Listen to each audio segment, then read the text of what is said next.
What if the one thing missing in your life is the belief that nothing's actually missing? You've been taught to chase abundance, but what if true power comes when you think as if you already have everything? When you stop measuring your worth by bank accounts, applause, or outcomes, and start building your identity from the inside out. This is not about pretending, it's about training. A Stoic mindset shift. A daily habit of choosing confidence without waiting for permission. It begins with one decision: live from inner abundance. In this video, you'll learn how to rewire your thinking, speak as someone who already believes, eliminate neediness, and walk like a man who's already arrived. You'll see how gratitude before success doesn't just change your mood, it transforms your momentum. You'll discover how your mental abundance training is the foundation for all external achievement. Every thought you plant becomes a choice. Every choice becomes a habit. Every habit becomes the man you become. So ask yourself right now, are you acting like a man who's waiting, or one who already knows? If this speaks to you, don't keep it to yourself. Like the video, subscribe to the channel, and share it with a man who needs this message. Because your future doesn't wait for proof. It responds to presence. And it begins the moment you decide to think abundantly. Starting now. 1. Abundance begins in the mind. You don't need a raise, a title, or a round of applause. You need to rewire how you think. A man can win on paper, but feel like he's losing because his mind is trained to look for what's missing. That's the silent war most men fight, not against the world, but against the voice that whispers, "You're not there yet." We've been conditioned to measure our lives by external scoreboards: income, validation, and results. But here's the truth no one tells you. Abundance doesn't start when the world gives you more. It starts when you stop needing more to feel whole. Think of your mind as a battlefield. If every morning you enter that space unarmed, letting scarcity, doubt, and resentment run free, you've already lost the day. But if you step in like a commander, choosing what thoughts to allow, what to reinforce, what to destroy, then the battle begins to turn. The Stoics knew this long before neuroscience confirmed it. The stories you repeat in your head become the limits or the leverage of your life. Say, "I don't have enough," often enough, and your mind filters the world through lack. Say, "I have what I need to build," and suddenly opportunities show up. Not because they weren't there, but because now you can see them. Now pause. Ask yourself, what do you rehearse every day without noticing? Are you repeating beliefs planted by fear or ones rooted in intention? Because no man can harvest outside what he hasn't planted within. Your outer world mirrors your inner convictions. That's not magic. It's biology. It's selective attention. And it's a skill you can train. Start with language. The words you use in silence matter. Stop saying "I'm behind" and say instead, "I'm building." Stop saying "I'm lost" and start saying "I'm realigning." These aren't affirmations for wishful thinkers. These are commands for your nervous system. That's mental abundance training, not chanting, not manifesting, but owning your inner dialogue like a man who leads himself before he leads anything else. Picture a man waking up before the sun, sitting in stillness, not to scroll, not to panic, but to train. His mind becomes his arena, and he walks out the door, not hoping for peace, but carrying it with him. You can become that man. Not by adding more, but by subtracting the noise, the need, the false stories. It begins by saying this to yourself every morning. Nothing outside of me creates my worth. I already have what I need to build what I want. That's your first weapon. A simple sentence, a shift in tone, a decision to stop waiting for something outside to begin something inside. And once that shift happens, everything else changes. Because the man who owns his mind doesn't chase abundance, he becomes it. 2. You can't harvest outside what you haven't planted within. Every man wants results, more strength, more peace, more control. But most men forget one thing. The results you chase are just the reflection of the seeds you've already planted. You can't grow oak trees from weeds. Yet many men wake up every day feeding their minds with doubt, fear, and frustration, then wonder why they keep seeing the same outcomes. The problem isn't the world. The problem is what's been allowed to take root inside. Transformation doesn't start with a strategy. It starts with a belief, because you cannot harvest outside what you haven't planted within. There's a common trap. waiting for external change before giving yourself permission to feel different. Waiting for the job, the respect, the bank balance.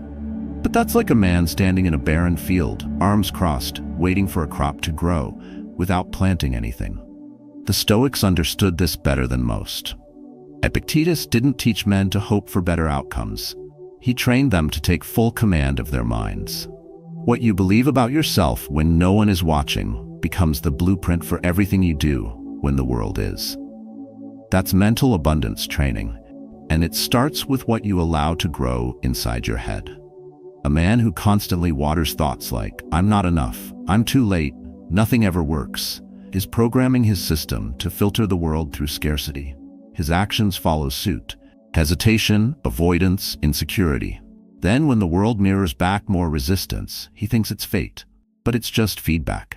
On the other hand, a man who plants clarity, patience, and direction in his thinking begins to act differently. He walks into rooms grounded. He speaks fewer words, but each carries weight. He doesn't wait for the world to crown him. He walks like a man who's already chosen himself. If you want to change your reality, you have to uproot what's been growing in silence. Start with awareness. What do you feed your mind each morning? Comparison, complaint, or purpose? Swap out low-frequency thoughts for high-integrity ones. Speak less from fear, more from intention. Choose to frame your day through Stoic habits for success, not the chaos of outside noise. You don't need to overhaul everything overnight, but you do need to stop feeding the mental weeds if you ever want to see a different harvest. Imagine your mind like a garden. Every word, thought, or focus is a seed. You can't ignore it, hope for luck, and expect to see abundance. If what you're living right now feels dry, uninspired, or reactive, go back to the soil. Go back to the thoughts you've allowed to settle. Then decide differently. Plant better. Water what matters. Because the man who thinks as if he already had everything makes every action reflect that inner wealth long before anyone else sees it. That's where real change begins. Quietly, inside, on purpose. 3. Live as if you were already prosperous. A man doesn't become powerful the moment the world recognizes him. He becomes powerful the moment he stops waiting for recognition. Most men live their lives on pause, postponing confidence, holding back presence, delaying purpose until they hit some invisible benchmark. But that's not power. That's quiet desperation in a tailored suit. True abundance doesn't begin when the bank account is full or when the applause finally comes. It begins when you carry yourself like you already earned it, not in arrogance, but in alignment. You've been taught to wait. Wait until you get the promotion. Wait until she believes in you. Wait until life gives you permission to feel like a man who matters. But that mindset is a trap. If you delay strength until it's validated, it will never be consistent. What the Stoics understood, and what modern men have forgotten, is that prosperity is not a destination. It's a posture. It's how you stand, how you speak, how you treat yourself when no one is around to witness it. That's the foundation of inner abundance, and it's where real confidence begins. Imagine a soldier in training who moves as if he's already on the battlefield, not pretending, but preparing. His presence is earned through discipline, not through medals. His mind is sharp because he doesn't act like a rookie waiting for authority. He carries authority in how he breathes. In your life, it works the same. If you want others to see you as capable, decisive, worthy, you must first treat yourself that way. Speak clearly, walk with intent, make decisions as a man who already knows who he is. Don't shrink. Don't wait. Don't let your circumstances determine your self-respect. This shift isn't delusion, it's training. Just like lifting before you're strong or running before you feel fast, you act like the man you intend to become, and through action, you bridge the gap. Your nervous system starts to adapt. You stop needing to prove and start choosing to live. The anxiety of not being enough begins to lose its grip, not because life has changed, but because you've changed how you enter it. This is the quiet power of living as if, and it's available now, not someday. Start small. Speak one sentence today with full breath and full belief. Sit up straighter when no one is watching. Decline a distraction without apologizing. Look at the work in front of you like it matters, because it does. Prosperity doesn't start in the numbers. It starts in how you show up before the numbers arrive. You don't chase abundance, you lead it. You don't ask for permission to be solid. You build solidity by being consistent. So from this moment forward, carry yourself like the man who already knows. Because when you live like you've already arrived, the world begins to respond accordingly. Not because you forced it, but because you aligned with it. 4. Practice gratitude. Before receiving gratitude isn't a reward you give yourself after everything works out. It's a foundation you build before anything shows up. Most men wait until they land the contract, win the respect, or solve the problem. Only then do they allow themselves to feel calm, collected, and proud. But that's not a strength, that's dependence. And a man who lives in reaction to results will always be owned by them. True power begins when you no longer need proof to feel peace. Gratitude before success isn't naive, it's strategic. It's not optimism, it's ownership. Picture a man in the middle of winter, stacking firewood, knowing the storm hasn't hit yet. He's not panicking, he's preparing.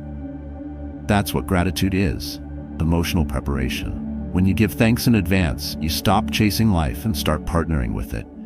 You send a clear signal, not just to the universe, but to your own nervous system, that you already believe in your direction. And when belief is present, fear has no oxygen. The Stoics never taught men to wish for ease. They trained them to remain steady, no matter what came. Gratitude was a daily exercise in clarity. You don't practice it to be spiritual. You practice it to stay sharp. When you wake up and give thanks for who you are, what you carry, and what you've endured, you shift the context of your life. Problems become challenges, delays become training, and lack becomes silence, not panic. This isn't abstract, it's tactical. Start your day by writing one thing you're grateful for before it happens. Not to fake anything, but to guide your focus. Say thank you not for the house you don't own, but for the discipline that will earn it. Don't wait to celebrate a relationship. Honor the man you're becoming who can sustain one. Don't thank the future once it delivers. Thank your present for showing up to earn it. Mental abundance training isn't about pretending you're rich. It's about realizing that the richest thing you carry is your direction. Every time you complain, you multiply scarcity. Every time you hesitate, you slow your alignment. But when you speak gratitude, even quietly, even alone, you invite power back into your frame. It's not loud, it's not performance, it's precision. You create space for confidence, not because everything is certain, but because you've decided to walk like a man who's already invested in what matters. And here's the shift. Once gratitude becomes a way of thinking, it becomes a way of living.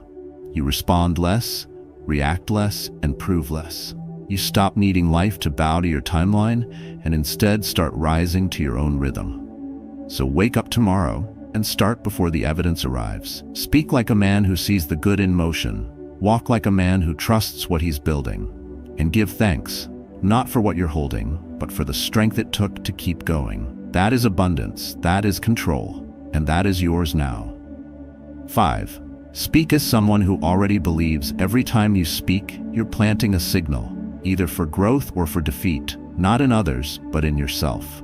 Words aren't just sounds, they're structures, blueprints, commands to the nervous system. The man who speaks from fear reinforces fear. The man who speaks from belief reinforces momentum. Yet most men are careless with their language. They say, I can't, I never, I'm stuck, without realizing they're setting up invisible walls. The words feel small, but the effect is massive. That's why men who seem to have less often go further. They talk like builders, not victims. They don't describe problems, they declare direction. There's a myth that you have to feel ready before you speak with conviction. But that's backwards. You don't speak powerfully because you're confident.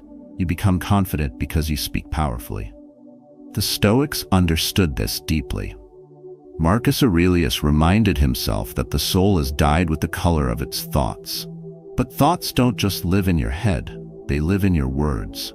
Every sentence you speak is either anchoring doubt or activating inner abundance. If you want to walk like a man who already has what he needs, then speak like one, even when no one's listening. Imagine standing in front of a mirror each morning, and instead of listing what's missing, you simply say, I'm already capable of what this day requires. That's not arrogance. It's alignment. When you speak as if you've already arrived, you start behaving in ways that match that belief. And behavior repeated becomes identity. That's mental abundance training in motion. Not as a performance, but as a pattern. You're not faking it, you're forming it. Now, think about the last time you spoke about your goals. Did you shrink them with excuses? Did you soften them to be safe? Or did you speak with certainty, like a man who takes responsibility for his vision? Because what you say, out loud or in silence, either tightens or expands your grip on reality. Too many men talk themselves into smallness because they confuse humility with self-erasure. But Stoic humility isn't weakness, it's discipline. It's the ability to speak truth without drama, belief without noise. So start here. Don't say, if I make it. Say, when I follow through. Don't say, I hope I change. Say, I'm becoming the kind of man who acts with purpose. You don't have to shout it, but you do have to mean it.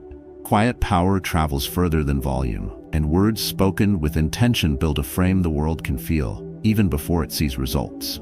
Each time you open your mouth, you reinforce who you are. Speak less from what you fear, more from what you value.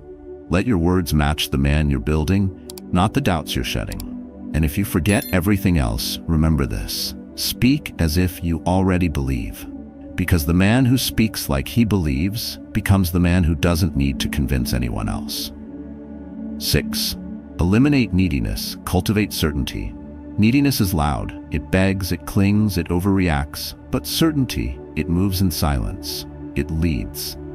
Most men don't realize how much of their energy leaks through subtle desperation, wanting to be liked, wanting to be chosen, wanting everything to work out before they decide to believe in themselves.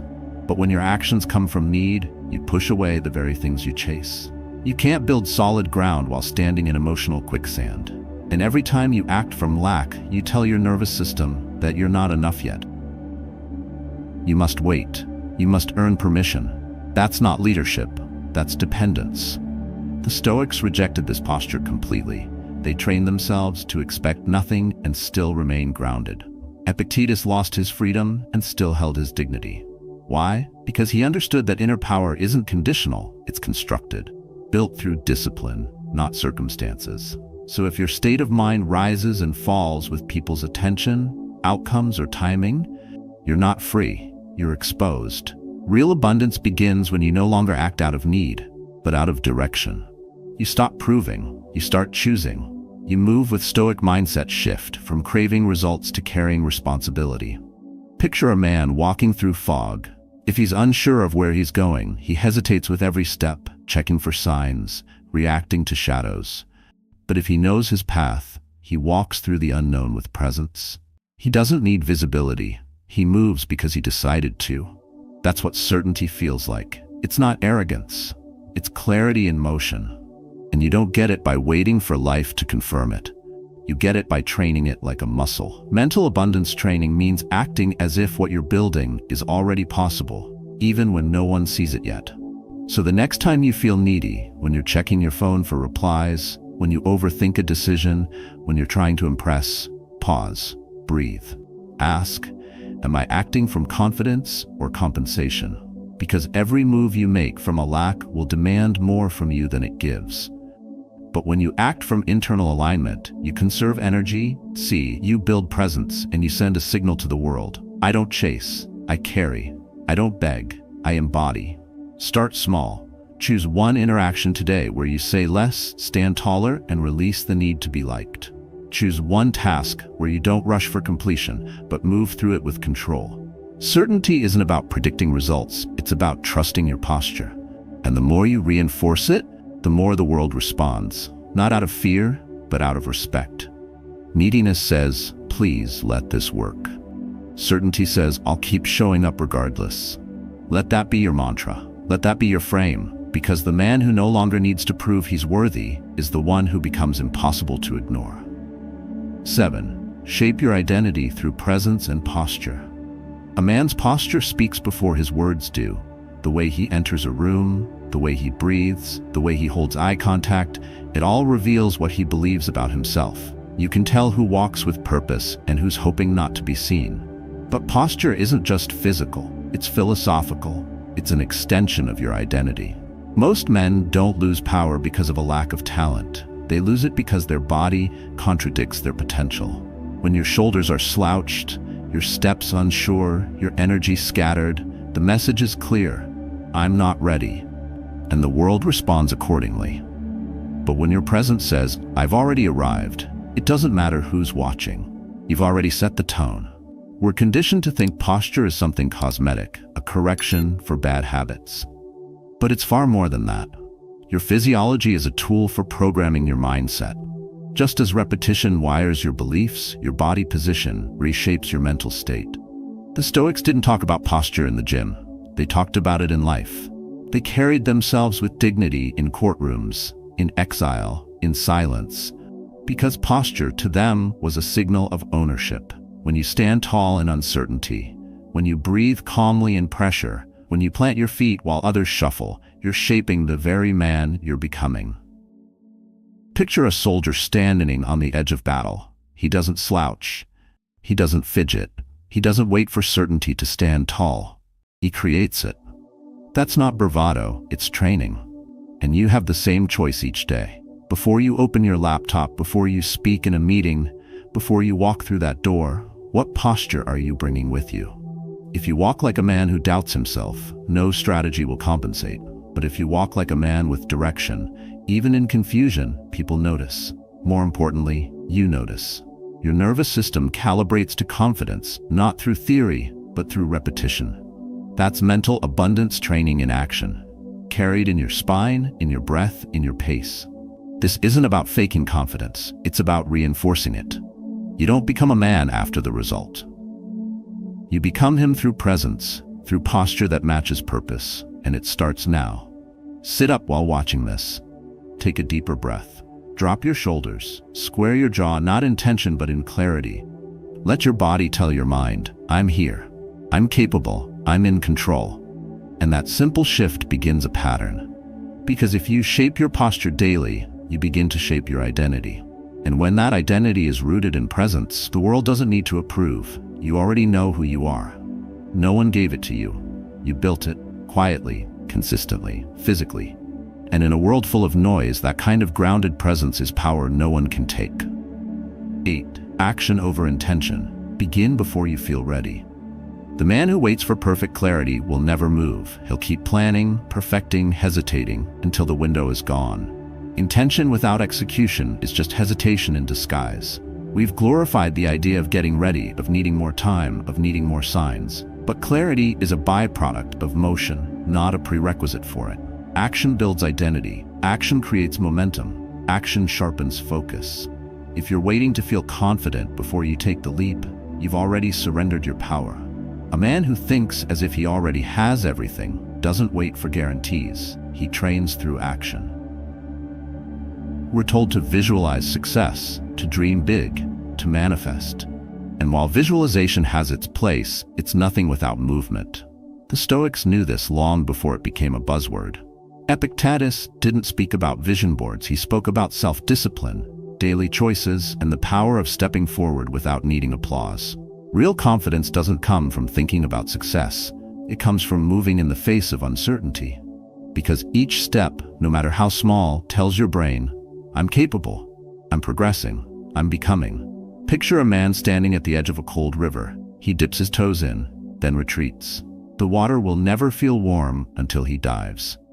That's how most men approach change. They test, they hesitate, they overthink. But the only way to adapt is to commit. Your body learns from the shock. Your mind strengthens through challenge. Growth never happens at the edge, it happens in the current. So stop staring, step in. Your first move doesn't have to be perfect, it has to be real. Start by choosing one thing you've postponed. That conversation, that workout, that decision. And act. Don't plan it to death. Don't wait for permission. Move as a man who no longer needs evidence to believe in his direction. That's what mental abundance training looks like, not in theory, but in practice. Because motion rewires your identity faster than journaling ever could, and action, repeated with purpose, becomes your proof. Most men want guarantees, but Stoic men don't look for safety, they build strength. You don't grow by asking, what if it doesn't work? You grow by asking, who do I become by doing this either way? Action isn't just about the result. It's about who you train yourself to be in the process. And that shift from passive hope to active control is what makes the difference between the man who changes and the man who waits a lifetime for conditions to align. So stop asking for signs. Stop over-strategizing. Start with one decisive move today that aligns with the man you want to become. Do it without applause. Do it before you feel like it. Do it because that's what power looks like. The world doesn't need more men with good intentions. It needs more men in motion. And the man who moves, even while uncertain, becomes the one who owns everything he was waiting for. You don't need to chase what you already carry. Every lesson you've heard today points to one truth. Abundance is not a finish line. It's a mindset, a posture, a daily decision to live, lead, and act as if you already had everything. Because deep down, you do. The men who rise are not always the loudest, the strongest, or the most prepared. They're the ones who act while others wait, who train while others doubt, and who carry quiet confidence built through daily intention. From the way you speak, the way you walk, to the way you breathe, each moment is a chance to reinforce the man you're becoming. Use your presence as power. Use your gratitude as fuel. And above all, use your discipline to build momentum. This isn't about pretending, it's about practicing. You shape inner abundance through small daily acts. You sharpen your Stoic mindset by doing the hard things when no one's watching. And you walk like a man who already believes, long before the world confirms it. So begin today. Speak with clarity. Stand with purpose. Move with intention. Let every word, every breath, and every choice reflect your commitment to becoming. Because the man who no longer needs to prove becomes the one others trust, follow, and remember. If this message shifted something in you, share your story in the comments below. What are you building? What are you letting go of? What action will you take today to embody inner abundance? The world is noisy. Be still. The world is fast. Be grounded. While others seek approval, build quiet confidence. You don't need more. You need to return to what's already yours and live like it's already done. That is how a Stoic walks, and that is how you lead.